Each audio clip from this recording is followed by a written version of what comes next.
एक और वाकया भी बुखारी शरीफ में आता है कि एक शख्स जो था उसके प्याज नहीं बिक रहे थे, तो उसके लिए फरमाया गया, उन्होंने कहा कि पैगम्बर इस्लाम को उसने कहा कि मेरे प्याज नहीं कोई खरीद रहा। तो उन्होंने कहा अच्छा, तो उन्होंने कहा भाई जो इसके प्याज खरीदेगा वो जन्नत में, और उसके प्याज बिकने लग गए। दूसरी बात इन्होंने बयान की है कि बुखारी शरीफ में है कि एक शख्स के वो प्याज नहीं बिकते थे और वो कहा गया जी प्याज वो खरीदेंगे जन्नत मिलेगी। ये बुखारी शरीफ में कहाँ है? ये दोनों बातें बयान कर दे तो इंशाल्लाह यहाँ अगरचे कुछ नहीं है, लेकिन अल्लाह फजल करेगा बुखारी के वजन के बराबर हजार हजार के नोट तो तोल के आपको दिए जाएंगे। ये दो बातें आप बयान कर दें, 5 मिनट मेरी ख्वाहिश पे इजाफी दिए जा रहे हैं।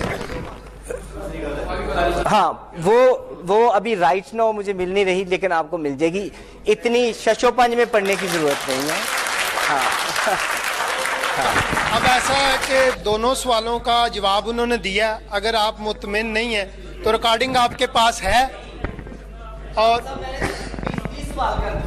आप तशरीफ रखें, आप तशरीफ। अलामा साहब आप आ जाए। उन्होंने दो सवालों के जवाब दे दिए हैं, और अगर आप इस नहीं, एक का उन्होंने कहा मैं बाद में दूंगा। हाँ, उन्होंने कहा देखें, ये मैं आपको अभी पूछ के बता देता हूँ, आप टाइम जाया ना करें। आप बैठे जिया भाई, आप बैठे।